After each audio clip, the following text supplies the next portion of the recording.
Hello, welcome back for another episode of HunterTuned. Thanks for all the feedback and shit on the last video, guys. It really means a lot, and I'm not really giving up on YouTube or anything like that, so please don't take that video that way. I guess I was just getting discouraged and stuff with doing videos all the time and putting in all the work I am, and I just wanted to get some of that shit off my chest. But anyways, well, let's move past that and just keep doing HunterTuned how we have been.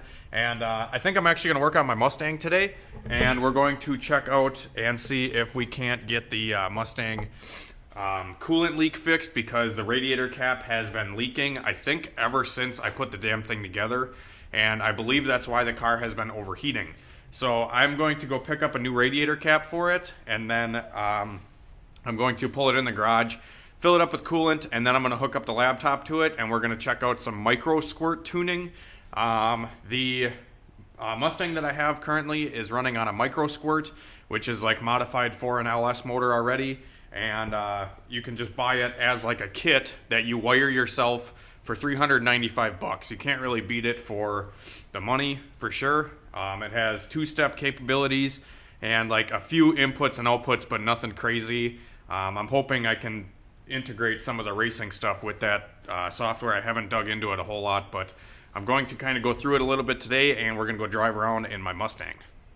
I definitely don't think the battery is going to have enough juice to start up, but we'll try it.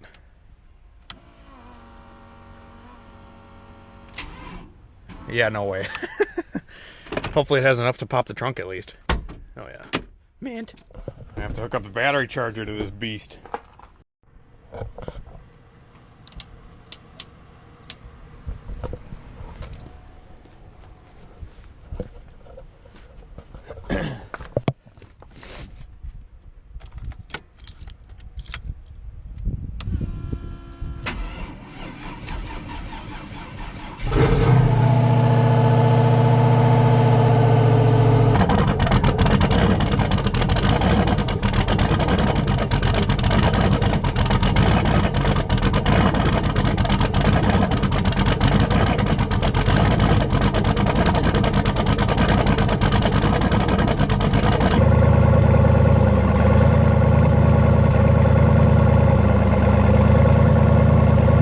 I just got back from the store, and I bought a new radiator cap for my Mustang. And for those of you that have been following for a while know that I had a bunch of cooling issues with this car last year, and I think the radiator cap has been bad since last year, because this new cap has way better seals on it. The other ones were like really crusty and old, so the radiator cap was actually leaking out of the corner of the cap seal here. So I got a new cap, and I'm going to try that and see if this thing will run cool and if the coolant level will stay full, because with the bad radiator cap, like half the coolant would drain out of the freaking thing before I could even before too long it drained right out.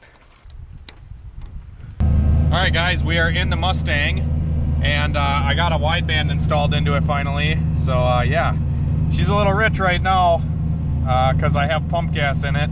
I got to switch it back over to E85, but for the time being, we're going to open up Tuner Studio, and we're going to get tuning on this thing. I also put a radiator cap on this thing, and it's not leaking anymore, so I bet you that was my frickin' problem the whole time last year when I could not get this thing to hold steady temperature and everything like that. So I bet you this thing will run frickin' awesome now for temperature. Just a stupid radiator cap. That's what happens, I guess. Okay, I'm gonna plug the Tuner Studio cable in, or the Microsquirt cable.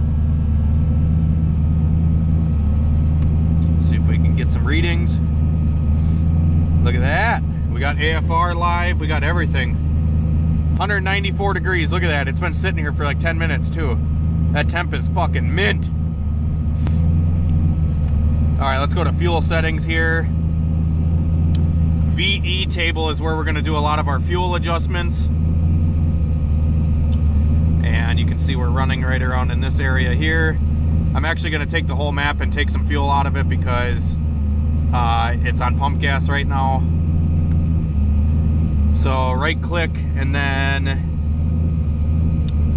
scale by, and we're going to take out 10%.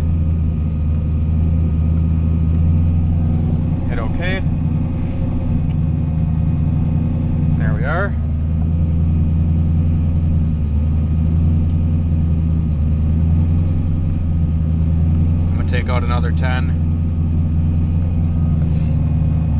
There we go. Now we're sitting pretty. Or better than we were. Alright, we got this thing going. Let's take it out on the road. So, the car actually started to run a little bit hot, and I noticed that the car was sitting here for a really long time, like 15-20 minutes just idling. So I'm thinking that I got to get my fan wired back up and all that, but I'm hoping if I just drive the car normal for now, it should you know, hold temperature and be okay for the time being.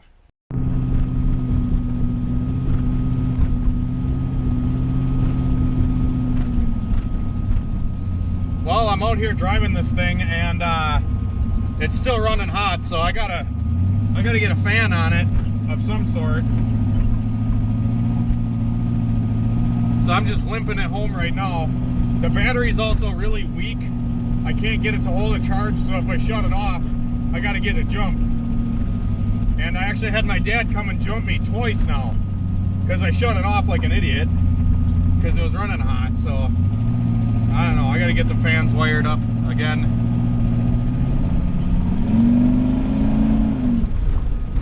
Alright guys, I made it back to the garage finally. Like I said, this battery is really weak, so like the longer it runs, it seems, I don't know, it's the alternator's charging the battery, but I don't think the battery's actually taking a charge. Because I mean, I drive it for 2 minutes, 5 minutes, whatever, and then go to restart it, and it cranks extremely slow, and it needs a jump to be able to start it. So that frickin' sucks. It's also clanging like a son of a bitch. And the oil pressure's not that high. It's around 3 bar, which is like 36 PSI or something like that. And it's funny because this motor has clanged and clanged and clanged and clanged ever since I put it together. The first time I bought the motor for $100 because the guy said it had lifter noise, and I replaced lifters with other lifters I had that I thought were good, and it still clangs. So I don't know. I also put really thick oil in it like a freaking idiot. I probably should have just put 530 in it or something like that. And I think maybe the thick oil has a hard time pumping the lifters up. So I got to get some thinner oil for it and some other things. But it is running and driving. I also need to get some fans wired again because, like I said, it was overheating. It was running around 220, 225, which is too hot. And it's always ran hot, but I thought it was the radiator cap. But I put a radiator cap in it now, and the hoses are actually getting hard finally. And I don't think it's lost really any coolant. It's still got it, yep. Still full. So yeah, I don't know. I'm going to have to work on this thing some more, I suppose, and figure out what the deal is. And get a better battery. Alright guys, so I got the fans wired up, and I got the radiator completely full. And yeah, I'm hoping that this thing will stay cool.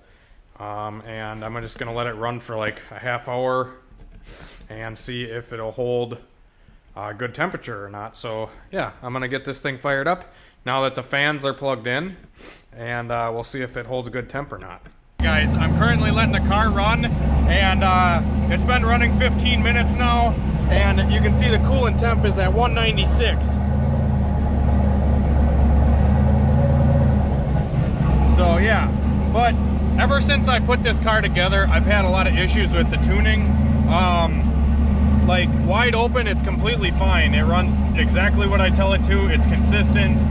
It is a smooth AFR, but like idle and mainly cruising down the road, like cruising down the highway, this thing just bobs all over the place. I mean, it's not that bad right now, but when you're going down the highway, it fluctuates between like 12 and 15. It's crazy.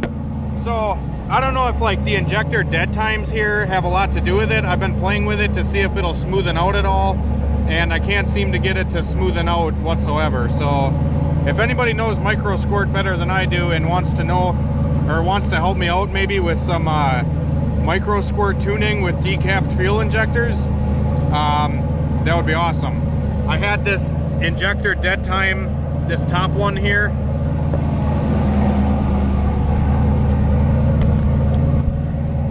I had this injector dead time, the top one at 6 or 0.6, and then the voltage correction at 0.2. That's where I ran it all last year, and it was completely fine. Like I said, it was just cruising down the road was kind of a pain sometimes. All right, so got the car running good. The temp seems to be holding better now that I got all the fans wired again. It seemed to be okay like this for a while until, you know, the car ran for like a half hour or so, and then it started getting hot again. That's how it was last year. But it seems like it's at least back to how it was last year, or maybe a little better. Also with the Microsquirt, with the car kind of bouncing air fuel wise and stuff like that, I don't know if that's just a downfall to Microsquirt, being that it's batch fire. So like batch fire, it means like it'll fire one side of the motor at a time. It's not going to fire each individual injector. So if Microsquirt is really the cause, I mean, I really wouldn't recommend the Microsquirt because of how the car kind of cruises and idles. It's not really meant to do this on a V8. So I may switch to like a stock computer and stock harness with HP tuners instead if I decide to. Otherwise, I may just keep this harness and computer and just run it because it is just a race car. So might just keep it that way. I'm not sure yet. I would totally go drive this thing now that I got the cooling issue figured out. But I can't drive it now because the frickin' roads are glare ice.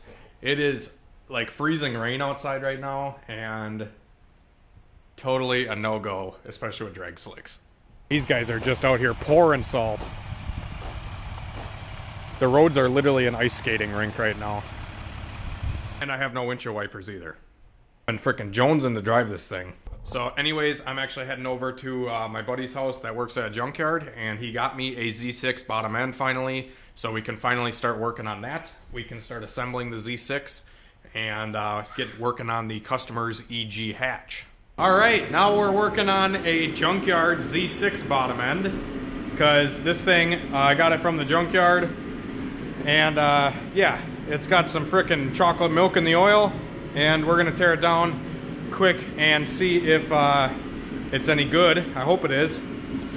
But yeah, I got most of the stuff already pulled off, like the alternator and the water pipe and the charcoal canister, evap canister thing. And now I'm just going to pull the oil pan off and check the crank, see if that's good. And if that's good, we will frickin' send it. And there we have it. I got this Z6 all torn apart and disassembled. Tomorrow I'm going to be cleaning it up and taking it over to the car wash and hitting it with some oven cleaner. You can see how nasty this frickin' thing is already. I'll flip it around. The one thing about like junkyard motors is they're always frickin' sludgy like this. Like they got milk in the fucking oil because they usually end up sitting with hoods open and no spark plugs in it or something, so water gets in here and whatever. But I'm gonna clean it all out anyways. This thing is getting new bearings, new pistons, rods, rings, everything, so that shouldn't be an issue. This is one of the pistons that came out of this junkyard motor, and this is a typical Honda engine oil burner. So this is typically why the engines burn oil. People say that you have worn rings or whatever. Usually the ring actually seals into the piston like this, and it gets stuck with sludge and whatnot. So honestly, 95% of the time, guys, if you're like doing this shit on a budget, you know, new rings isn't going to fix your oil burning Honda, usually. You're usually going to have to get a set of pistons because, like I said, the ring will actually kind of fuse into the piston, and, you know, you'll kind of be SOL. And another thing is like, if it's not like seized into the piston like that, the ring will break, and when the ring breaks, it'll burn oil, you know, typical shit like that. I kind of like adding little tips and shit that I know and what causes oil burning and stuff like that. I like adding these little things into the videos because I feel like some people that make it all the way to the end of the video like this get a little tip or trick. It kind of makes you guys watch longer or whatever. But anyways, like I said, I'm going to take this thing down to the car wash tomorrow, get it all cleaned out. And the crank is mint, thank God. This is like the main part that you need to be good on these frickin' junkyard motors if you're doing like a rebuild. You need to have the crank be good, because if the cranks are bad and they spun a bearing, I throw them in the garbage. Because when you regrind a Honda crank, there's a coating on these crankshafts, and when you grind the coating off of it, they usually don't last as long, and it's just bad juju. But anyways, I got a good crank, good girdle, yeah, everything. So yeah, So look forward to tomorrow's video, guys, with doing the Z6. So we're probably going to do the engine rebuild, clean it, everything. It might be a long video tomorrow. But anyways, I hope you guys enjoy what I had to offer you today with the Mustang. I'm sorry that the roads are shitty. We're probably not going to be able to drive the Mustang for a few days at least, because the roads are going to be shitty for a few days. And yeah, so good time to work on this thing, and perfect timing that I got it today to get this customer's EG rolling. Hopefully I get the rest of my parts tomorrow. All I need is the springs and retainers for the cylinder head and a head gasket, and we are set. So yeah. Anyways, thanks for watching, guys. Be sure to hit the subscribe button if you guys are new. Share this channel if you would like to see me grow, and like the video if you would also like to see me grow, because the liking and sharing definitely helps me out and keeps me making videos for you guys. So yeah, thanks for watching, guys, and we will see you tomorrow.